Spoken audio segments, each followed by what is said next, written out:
প্রবীণ নাগরিকদের জীবনযাত্রা আরও স্বস্তিদায়ক করতে 2026-27 অর্থ বছরের প্রস্তাবিত বাজেটে বেশ কয়েকটি নতুন উদ্যোগের ঘোষণা দিয়েছে সরকার। জাতীয় সংসদে বাজেট উপস্থাপনকালে অর্থমন্ত্রী আমির খসরু মাহমুদ চৌধুরী জানান, দেশের 65 বছর বা তার বেশি বয়সী নাগরিকদের জন্য গণপরিবহনে বিশেষ সুবিধা চালু করা হবে। এর আওতায় তারা বাংলাদেশ রেলওয়ের ট্রেনে সম্পূর্ণ বিনামূল্যে ভ্রমণের সুযোগ পাবেন। পাশাপাশি মেট্রো রেলে যাতায়াতের ক্ষেত্রে 25% ভাড়া ছাড় দেওয়া হবে।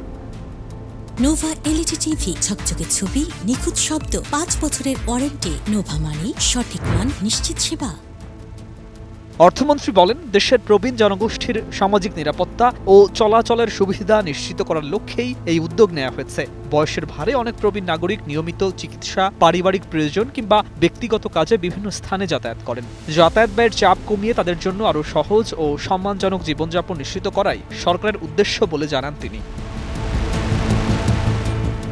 নতুন এই সুবিধা কার্যকর হলে দেশের লাখো প্রবীণ নাগরিক সরাসরি উপকৃত হবেন বলে মনে করা হচ্ছে। বিশেষ করে ট্রেনে বিনামূল্যে ভ্রমণ এবং মেট্রো রেলে ভাড়া ছাড়ের ফলে তাদের যাতায়াত ব্যয় উল্লেখযোগ্যভাবে কমে আসবে। এতে একদিকে যেমন অর্থনৈতিক সাশ্রয় হবে, অন্যদিকে প্রবীণদের চলাচল আরও সহজ ও স্বস্তিদায়ক হবে, যা তাদের জীবন মান উন্নয়নে ইতিবাচক ভূমিকা রাখবে।